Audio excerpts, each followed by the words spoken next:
Vamos dar continuidade ao livro do Dr. Bert Hellinger, Conflito e Paz. Esse livro é para as pessoas que estudam a parte de constelação familiar. Ele é bem interessante e tem que ser lido muito devagar. Então vamos ver aqui o campo. A imagem de campo nos permite entender melhor esses contextos. Rupert Sheldrake fala de um campo mental ou de uma mente ampliada, que chamou de Extended Mind. Ele observou que a comunicação existente entre seres vivos somente se explica quando admitimos a presença de um campo mental em cujo interior esses seres se mantêm e se movem.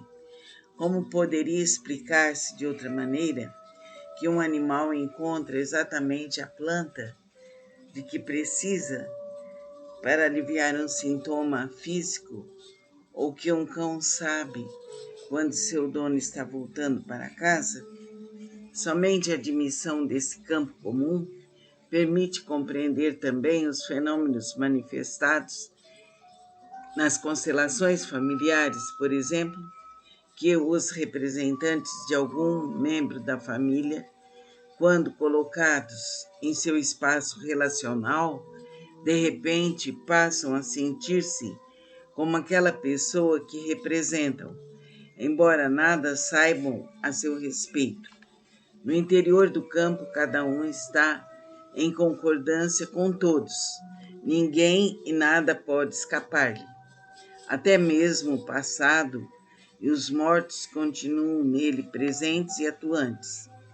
Por isso, todas as tentativas de excluir uma pessoa ou de livrar-se dela são fadadas ao fracasso.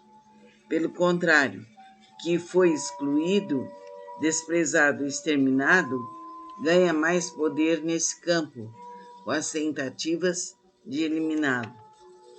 Quanto mais se tenta eliminá-lo, tanto mais fortemente ele atua.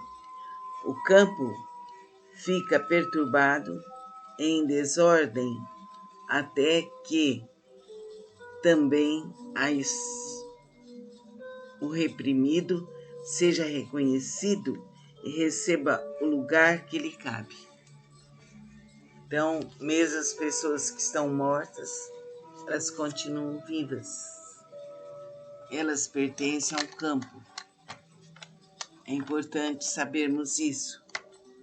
E vamos continuar no nosso próximo encontro, onde falaremos sobre o campo e consciência. Concentre-se nas pessoas que você ama.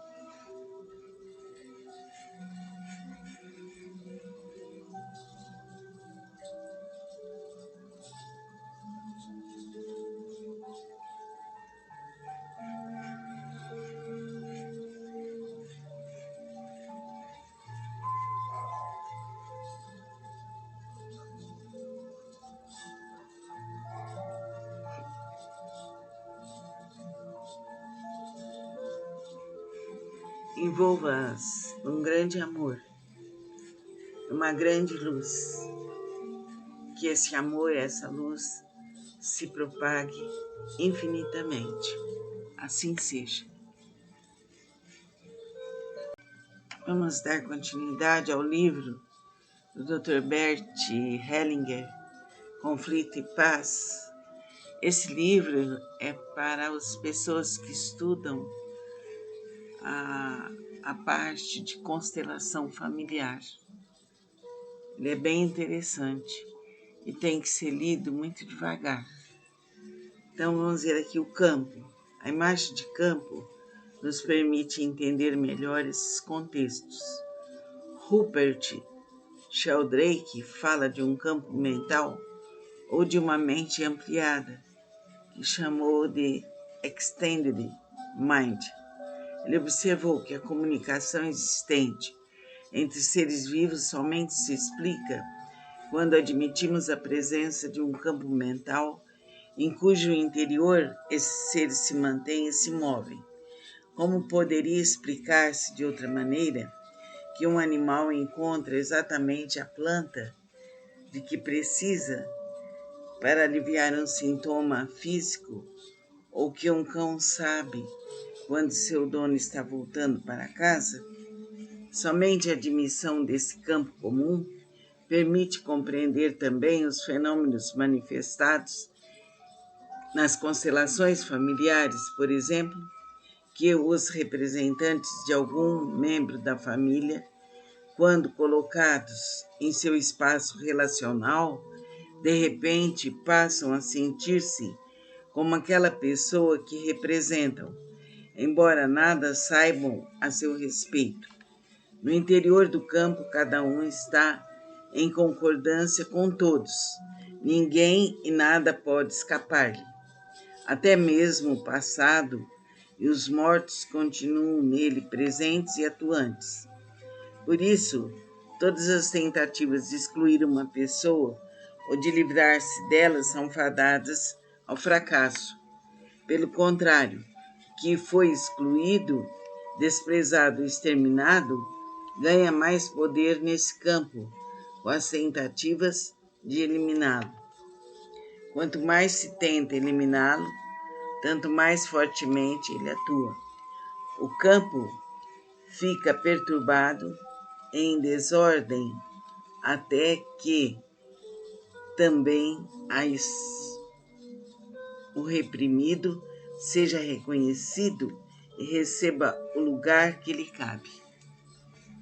Então, mesmo as pessoas que estão mortas, elas continuam vivas. Elas pertencem ao campo. É importante sabermos isso. E vamos continuar no nosso próximo encontro, onde falaremos sobre o campo e consciência. Concentre-se nas pessoas que você ama.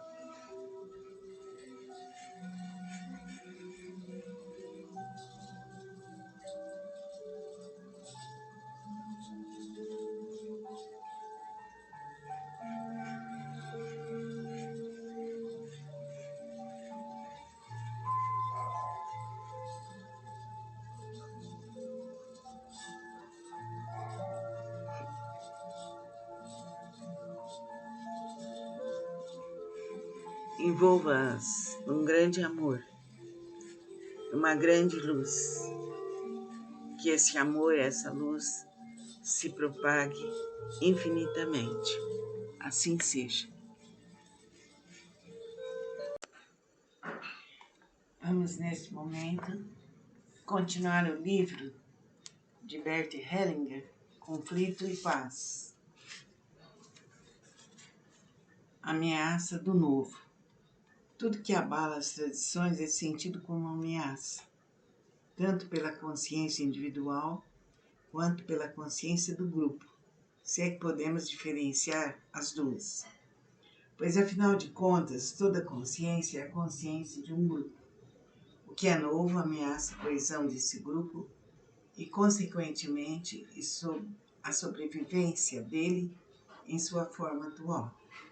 Pois quando um grupo abre espaço ao novo, ele precisa reorganizar-se para não se dissolver. Muitas ideologias políticas desmoronaram depois de algum tempo por não poder resistir duradouramente à percepção da realidade, a exemplo do comunismo.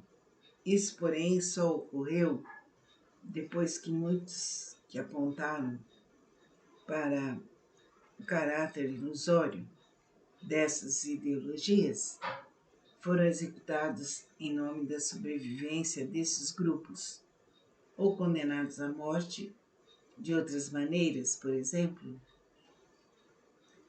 por formas decorrentes da aplicação dessas ideologias. Somente quando os grupos que apoiam as novas compreensões ficam suficientemente fortes para proteger seus integrantes contra a vontade de extermínio dos velhos grupos, é que seus adeptos se sentem seguros da própria vida. Quem se aventura cedo demais está ameaçado. O exemplo de músicos hereges e outros dissidentes nos serve de advertência. Entretanto, os que crucificaram hereges ou os queimaram em praça pública eram maus por causa disso? Eles lutavam pela sobrevivência do grupo, portanto, pela sua própria. Sua vontade de extermínio estava a serviço dessa sobrevivência e agiam com boa consciência. A internalização do rejeitado. Quando alguém, sob o influxo de sua boa consciência, rejeita alguém, seja por que motivo for, uma outra instância psíquica força-o a dar ao rejeitado um lugar na sua alma. Isso se evidencia pelo fato de que ele passa a sentir em si algo que rejeitou no outro, por exemplo, sua agressão. Porém, o alvo dessa agressão se desloca. Ela não se volta contra as pessoas rejeitadas, mas contra outras que talvez indevidamente são associadas a elas. Quem rejeitou não percebe que seu impulso é idêntico ao do rejeitado. Apenas seu objetivo se deslocou. Contudo, de uma maneira estranha e compensadora, uma instância interior oculta leva essa boa consciência a ferir-se na própria arma e fracassar. Em seu estudo sobre projeções, Freud fala também de um outro tipo de transferência, pela qual combatemos numa outra pessoa aquilo que rejeitamos e negamos em nós mesmos. Outro modo de deslocamento se mostra quando os filhos incorporam em seu comportamento algo rejeitado por seus pais. É o que se percebe muitas vezes nos radicais da direita. Seu radicalismo pode representar uma homenagem ao pai rejeitado ou desprezado pela mãe. Vemos isso também em muitos que combatem os radicais de direita. Eles o fazem com a mesma agressão e os mesmos meios, porém igualmente com boa consciência. Então, agora, próximo trecho é o campo. Fica aqui nessa folha, nessa página. Então, os textos do Bert Hellinger são profundos e precisam ser vistos com harmonia, com muita tranquilidade, que isso vai nos trazer um equilíbrio maior e vamos compreender o processo da nossa vida. Vamos seguir lendo trecho do livro Conflito e Paz, de Bert Hellinger.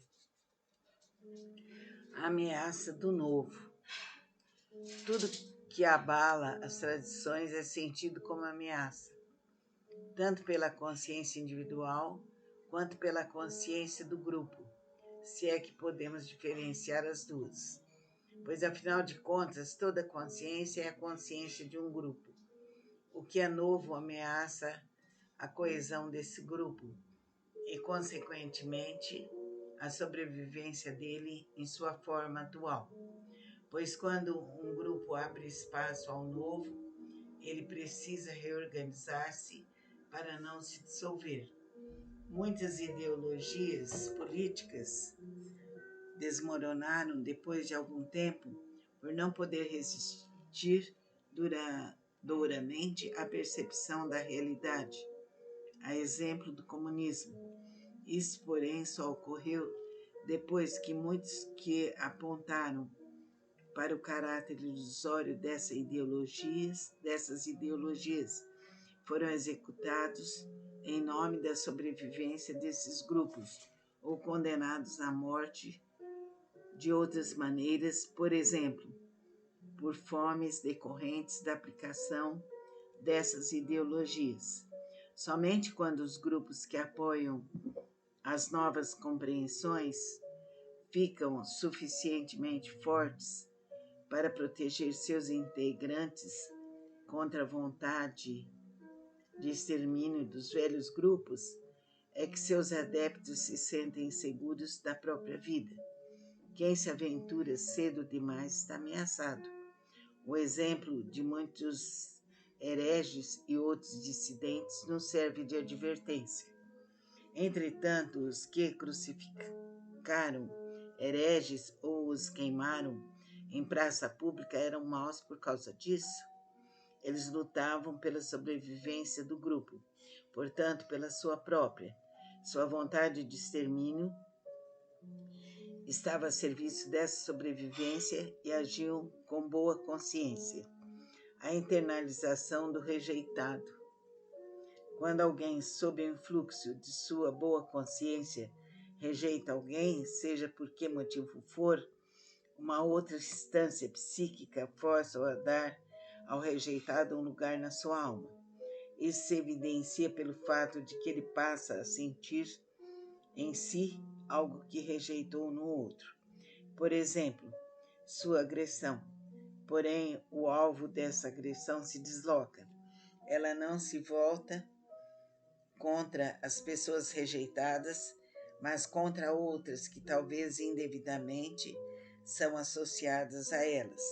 Quem rejeitou não percebe que seu impulso é idêntico ao do rejeitado. Apenas seu objetivo se deslocou. Contudo, de uma maneira estranha e compensadora, uma instância interior oculta leva essa boa consciência a ferir-se na própria arma e fracassar. Em seu estudo sobre as projeções, Freud fala também de um outro tipo de transferência, pela qual combatemos numa outra pessoa aquilo que rejeitamos e negamos em nós mesmos. Outro modo de deslocamento se mostra quando os filhos incorporam em seu comportamento algo rejeitado por seus pais. É o que se percebe muitas vezes nos radicais da direita. Seu radicalismo pode representar uma homenagem ao pai, rejeitado ou desprezado pela mãe. Vemos isso também em muitos que combatem os radicais de direita.